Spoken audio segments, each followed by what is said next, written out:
What'd you think of class today? I thought it was good. It was hard. Yeah? Yeah. What was hard about it? I think my shoulders with bringing my knees to my elbows a couple of times. That was pretty difficult. My wrist. So I'd have to switch back between being on your fist. on my fists and my hands. What did you think of class? I thought it was good energy though. Yes, I enjoyed the energy of class today. Yeah. So we kept it going.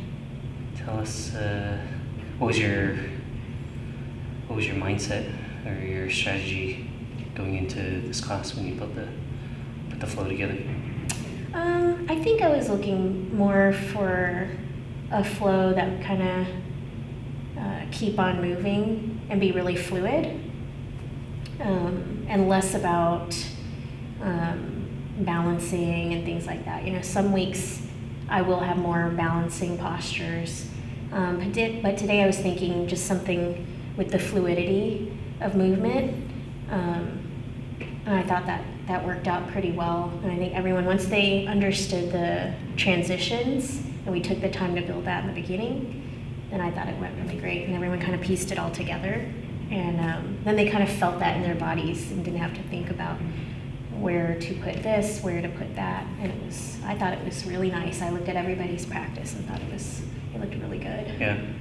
I like the transitions today. So sometimes the transitions I feel like are a little too complicated, moving from one to another, but today's was really good. Today's was really good. I don't know why, but all the guys always think there's something that I can do about how hard you make class. So I don't know what to do except let them know that I don't run things at home or here or in your classes. So That's not true. It's pretty much I just do whatever you say. So, but I feel like I get the brunt of it because then when we're in jiu-jitsu, then I'm getting smashed and they're like, oh yeah, this is your wife's fault. I get smashed in jiu-jitsu too. I get smashed also. But we walk out this door and they're like, thanks Mike. Like it's my fault I did something. So it's fun. It's collective challenges. Yeah. You know, and I think everyone feels better knowing that people on either side of them, all around the room, are experiencing the same kinds of challenge on the mat. Yeah. And I think that's what makes yoga classes so great, is because you have that community feel, you know, whether it's something that you're doing that's really challenging or something that you're doing that's really fun, that you can share that with the people in the room. Yeah. Because the energy it's different from practicing by yourself and then practicing in a room full of people, you know? Yeah.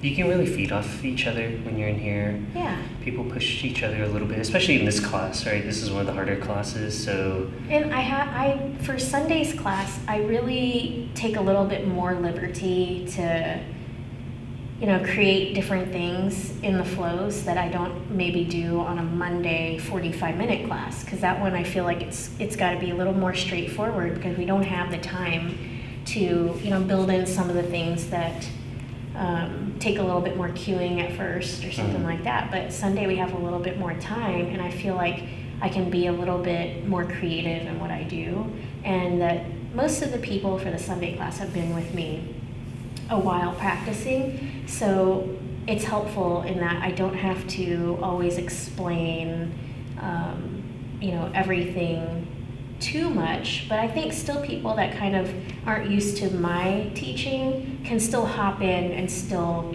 understand where they need to go. Yeah. You know, I saw that. You with, Elisa right next to me. Mm-hmm. She was already transitioning before you even called out and gave cues. Like, she's taken enough of your classes and she's been around the studio since we've opened. Yeah. Pretty much, right? And yeah, she kind of like just went right into it without you even hitting the cue just yet. You were starting the cue and she was already moving into it. So Yeah. I thought that was pretty neat because I knew where it was going also. So both of us went at the same time. And I was Yeah, like, oh, that's okay, pretty cool. it's pretty neat. Although I do also think about changing it up for the people that have been doing class with me for a while to find transitions that are different. Yeah. Or, ways to kind of put the sequencing together so it's a little bit different. Yeah. So that people aren't always expecting that I do this. I'll do something different to surprise them and keep it fresh. Yeah. Too. So sometimes I'll see someone go towards something that I might normally cue a transition from one to the other, and I'll change it up totally, and then they're like, what? And they look a little, surprised at first, but it's nice, to have your body learn something new.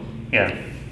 I think we had a good group today too, where we've had some people that have been practicing with you probably even before we opened the studio. Yes. And then we had a couple of new people, fairly new to the studio at least. Yeah, and a couple of them new to me, to my class. So that's true. Yeah. So we had a big wide range of people and experience today, but it looked like everybody was pushing themselves through the class, and nobody gave up.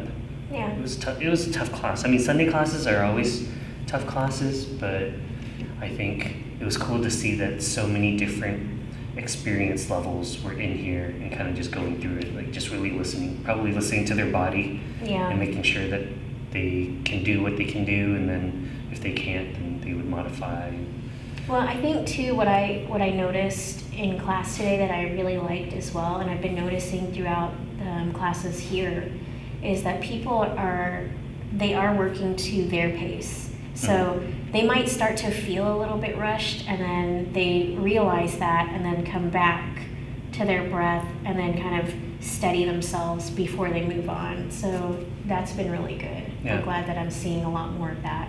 But that's what you tell a lot of people. I always hear you tell them, like, go at your own pace, go at your breath, Yeah. and modify if you need to. Yeah, I usually do that to set the tone, especially if there's people that are brand new to me. That way they understand that even though we're doing a flow at maybe my pace of breath, that your pace of breath and someone else's pace of breath is a little bit different.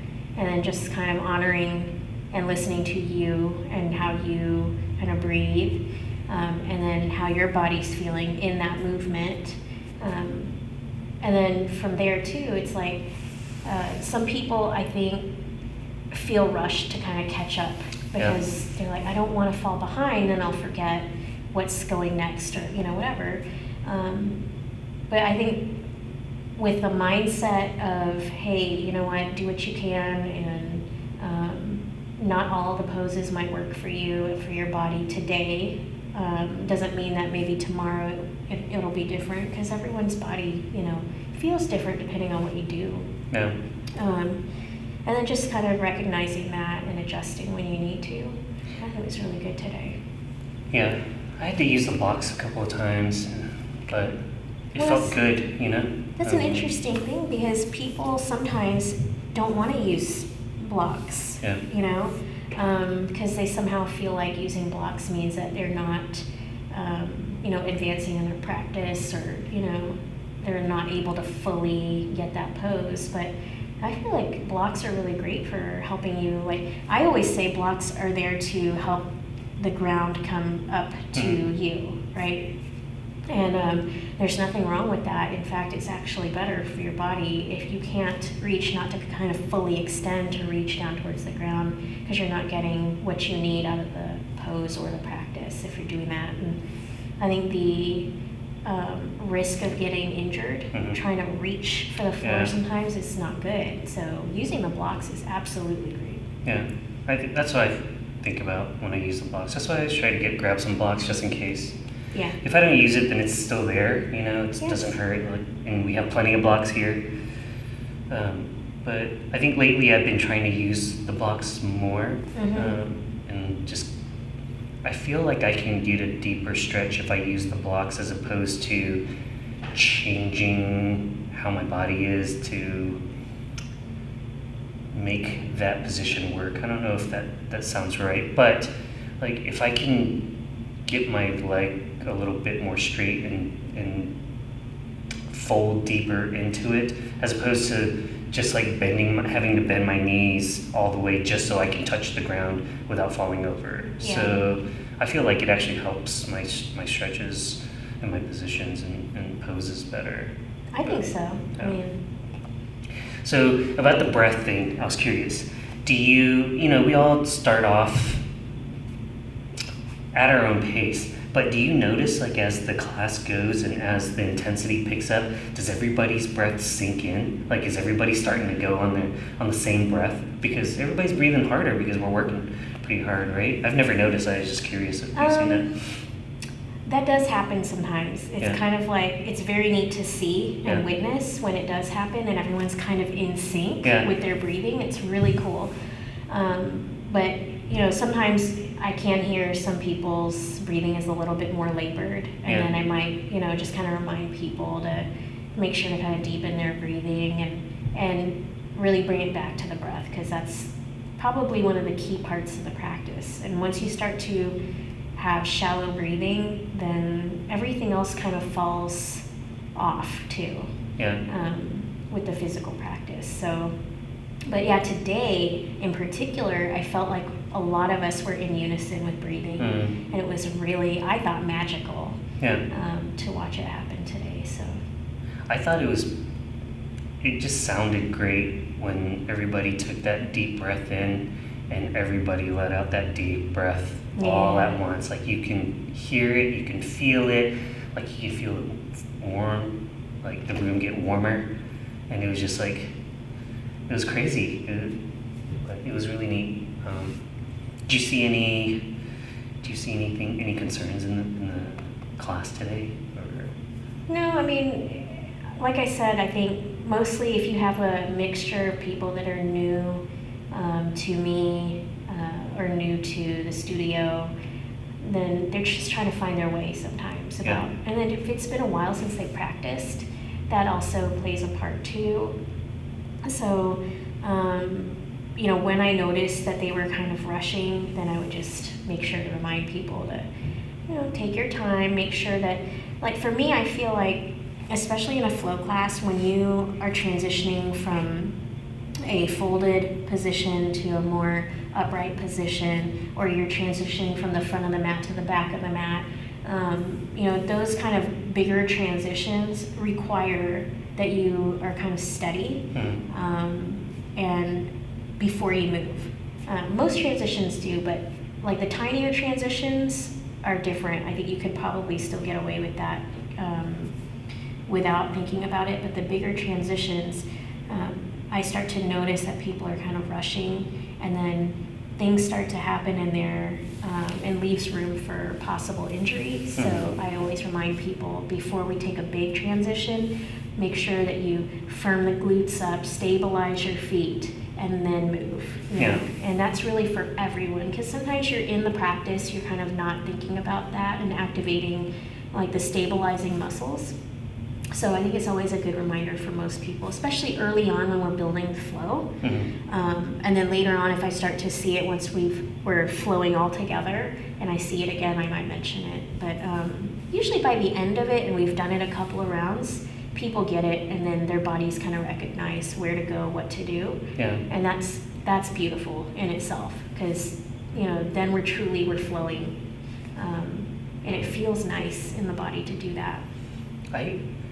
I like in your transitions and your cueing specifically about how to position your feet, your Yeah. toes, your heel, where it's pointed, how you're opening it up, and like your knees being in line with your ankle, pointing in the same direction as your toes. Because before I would transition, I wouldn't remember, I would move my upper body and I would forget that I need to either twist off my heel and pick that up, or do I keep it down? And thinking about that could really hurt you. That could really hurt your knees if you're not paying attention and listening to the cues, right? Absolutely. I mean, I'm a big believer that your toes and knees need to be aligned. whatever you're doing. So tricky transitions, sometimes people rush and forget about that, but it's because both of my knees have already been hurt, and I've torn both of them, ligaments in both of them, that I'm very, very extra aware of how I place my feet in relation to my knees and stuff. So, if you plant your foot and then start to turn your knee, then it starts to really put a lot of stress on the ligaments of the knee. And it's not natural to align yourself like that anyway. Yeah. But if you're in a rush, you might do that, and then you get kind of a little off balance, and that might be all you need in order to, injure yourself. So I always move feet first, and then we open out everything else to kind of follow and line up with that, because it's a big deal to me to make sure people are safe in the transitions, and especially the knees, they're so important. I work a lot of, glutes and quads and everything around the knee joint to protect the knee, because you can't really work out the knee, right? Yeah. You're working everything around it to help stabilize the knee. And it can be tricky in a flow class, especially when you're talking about a dynamic paced flow class, to make sure that people are still listening to their body, listening to the cues, and being safe. Yeah. I'm curious, what were your thoughts on that fallen triangle and then dipping your hips down to the ground and elbows tucked into your ribs? Like, was that taken from some other activity? Were you trying to mimic another activity's movements, or how'd that come about? Because I haven't seen that before. Oh, yes. So a lot of times I will kind of take inspiration for my flows and transitions from jiu-jitsu drills or wrestling drills and stuff. So mobility in the hips is important in both of those things. And so just the transition to dip the hips down and then lifting them back up, it's kind of a fluidity in movement with the hips, right? Because you're twisted, and then you open, and then you close it back, and then you square them up. I think it's really neat, and it's kind of helpful with the movements for jiu-jitsu and wrestling. But I think it works awesome in a yoga flow. Yeah. And I love that people are willing to allow me to work that in, even though they don't do jiu-jitsu or wrestling, that they still find fun in something like that, where they ordinarily may not ever do that movement. Because it really mimicked like a wrestler sit out, right? That's what you were going for. I mean, we had a couple of our teammates from Ground Dwellers here today, so I'm guessing I'm not the only one that noticed. Yeah, I think I caught a smile or two because they recognized it. Yeah.